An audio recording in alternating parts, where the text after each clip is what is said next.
এই সুযোগে আমার শ্বশুর আমার সাথে সদ্ব্যবহার করলো। কেমনে করে? হুট করে একদিন রাত্রে সে এসে আমার গায়ে হাত দিছে। আপনারাই বলেন, আমার স্বামী গেছে আজকে ৩-৪ বছর ধরে। তো এই ৩-৪ বছর ধরে আমার শরীরে কোনো ছেলের পুরুষ মানুষের স্পর্শ পড়ে নাই। হুট করে যে একটা ছেলে মানুষ আমার গায়ে হাত দেয়, আমি কি থাকতে পারি? তো ওইটাই। তো এতদিন পরে যখন একটা পুরুষ মানুষের ছোঁয়া আমার শরীরে পড়ছে, আমি তো সহ্য করতে পারি নাই। তো তো যখন আমার শ্বশুর আমার গায়ে হাত দিছে, অনেক কথাই বলছে। আমি আমার শ্বশুরকে বললাম যে, আপনি তো আমার শ্বশুর, আপনার সাথে এই অবৈধ সম্পর্ক লিপ্ত হতে আমার তো সমস্যা, আপনার ছেলে জানে। কোনো সমস্যা নেই, তোমার শাশুড়িও কিছু জানবে না, আমার ছেলেও কিছু জানবো না। তো যাই হোক, এক পর্যায়ে জোর করে আমার শ্বশুর আমার সাথে করে, মানে বলার বাইরে। আমি অনেক কষ্ট পাইছি, যা কাউকে প্রকাশ করতে পারতেছি না, আজ আপনাদের সামনে আসছি। যাই হোক, এইভাবে অনেক দিন যাবৎ চলতেছে, মানে আমি বাধ্যতা হয়ে এই কাজটা করতেছি। আর ইচ্ছা করে করতেছি না, জোর করে করছে। তা আপনাদের দোয়ায় ইনশাল্লাহ আমার স্বামী 4-5 বছর পরে আগামী মাসে আসতেছে সে বিদেশ থেকে। তো আমি চিন্তাধারা করছি যে আমার স্বামীকে বলবো যে এখান থেকে ঘর পাল্টাইতে, নাহলে আমি আমার স্বামীকে সব সত্যটা বলে দিব যে এরকম এরকম বিষয়, আমি তোমার এই বাড়িতে থাকবো না। যদি আমার স্বামী বিশ্বাস করে না তা আলহামদুলিল্লাহ, যদি না বিশ্বাস করে তাহলে আমার এই বাড়ি থেকে চলে যেতে হবে, আমার ধারণা। যদি আমার স্বামীকে এই কথাটা বলি যে তোমার বাবা আমার সাথে জোর করে এটা করছে, মনে হয় না আমার স্বামী বিশ্বাস করবে। আমার যেটা ধারণা, সে বিশ্বাস করবে না, কিন্তু বিশ্বাস করতে হবে, বুঝছেন? সে তো এক পর্যায়ে আমার সাথে জোর করে এমন করছে। আমি শিরিন আক্তার বলছিলাম, আজ আসছি আপনাদের সাথে নিজের জীবনের কিছু গল্প বলতে, যেটা আপনাদের ছাড়া আর কাউকে বলতে পারবো না। ঠিক আছে, সমাজের মানুষকে বলে সমাজের মানুষ আমাকেই ভুল বুঝবে, বাট আপনারা আমাকে ভুল বুঝেন না, ঠিক আছে? আশা করি আপনারা আমাকে ভুল বুঝবেনও না। তো একটা জিনিস কি জানেন, যাদের স্বামী প্রবাসে আছে, আমি মনে করি তাদেরকে প্রবাসে থাকতে দিয়েন না। রূপ যৌবন থাকতে যায়, তাদেরকে বিদেশ থেকে ঘরে নিয়ে এসে চলে আসেন। যেমন আমার স্বামী, ঠিক আছে, আমার বিয়ে হয়েছে আজ থেকে 4 বছর আগে। তো 4 বছর আগে আমার স্বামী আমাকে রেখে বিদেশ গেছে। বিয়ের কিছুদিন পরে সে বিদেশ চলে গেছে। তো ধরেন আমি বাড়িতে, আমাদের বাড়িতে আমি, আমার শ্বশুর শাশুড়ি 3 জনই থাকি। আমার কোনো দেওর নাই, ননদ নাই। তো আমার স্বামী একা, ঠিক আছে? তো স্বামীটা বিদেশ থাকে।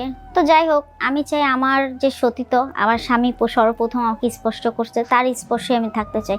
কিন্তু আমি ভাবতে পারি না যে তার স্পর্শের পরে আমাকে দ্বিতীয় পুরুষ স্পর্শ করবে। আপনারা বলতে পারেন যে দ্বিতীয় পুরুষ কোথা থেকে আসলো, তোমার তো দেওর নাই, অন্য কোনো ভাসুরও নাই, তাহলে তোমার স্বামী ছাড়া তো তৃতীয় পুরুষ কোথা থেকে আসার কথা? যাই হোক, দ্বিতীয় পুরুষটা হচ্ছে আর কেউ না, আমার স্বামীর নিজের আপন বাবা। ঠিক আছে, বলতে দ্বিধাবোধ করলাম না, আপনারা ক্ষমাশীলভাবে দেখেন আমাকে, ঠিক আছে? যে আমার শ্বশুর আমাকে ইউজ করতেছে। কেমনি ইউজ করতেছে সেটা আমি আপনাদেরকে অবশ্যই বিস্তারিত খুলে বলবো। আমার যে ঘরটা, আমার ঘরের রুমের দরজার সিটকেনি ভালো না। আমার পাশের রুমে আমার শ্বশুর শাশুড়ি থাকে, তার পাশে আমি থাকি। আমার রুমের সিটকেনি আটকানো যায় না, দরজাটা নষ্ট।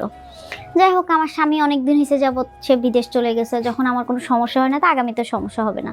তো যাই হোক, আমি এই চিন্তা করে আর এটা নিয়ে আর অতই করি নেই। তো আমি আমার মতন থাকি, আমার শ্বশুর শাশুড়ি এরকম থাকে। আমার শাশুড়ি অসুস্থ, সে কানে শুনে না, চোখে দেখে না। তো যাই হোক, এই সুযোগে আমার শ্বশুর আমার সাথে সদ্ব্যবহার করলো। কেমনে করে? হুট করে একদিন রাত্রে সে এসে আমার গায়ে হাত দিছে। আপনারাই বলেন, আমার স্বামী গেছে আজকে 3-4 বছর ধরে। তো এই 3-4 বছর ধরে আমার শরীরে কোনো ছেলের পুরুষ মানুষের স্পর্শ পড়ে নাই। হুট করে যে একটা ছেলে মানুষ আমার গায়ে হাত দেয়, আমি কি থাকতে পারি? তো ওইটাই। তো এতদিন পরে যখন একটা পুরুষ মানুষের ছোঁয়া আমার শরীরে পড়ছে, আমি তো সহ্য করতে পারি নাই। তো তো যখন আমার শ্বশুর আমার গায়ে হাত দিছে, অনেক কথাই বলছে। আমি আমার শ্বশুরকে বললাম যে, আপনি তো আমার শ্বশুর, আপনার সাথে এই অবৈধ সম্পর্ক লিপ্ত হতে আমার তো সমস্যা, আপনার ছেলে জানে।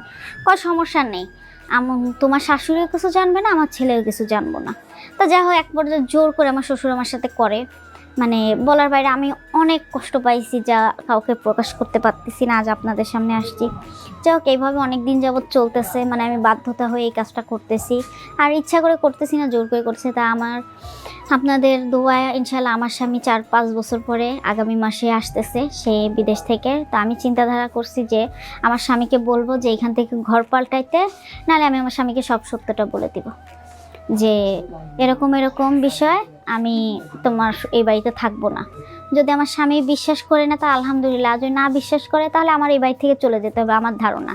যদি আমার স্বামীকে এই কথাটা বলি যে তোমার বাবা আমার সাথে জোর করে এটা করছে, মনে হয় না আমার স্বামী বিশ্বাস করবে। আমার যেটা ধারণা, সে বিশ্বাস করবে না, কিন্তু বিশ্বাস করতে হবে, বুঝছেন?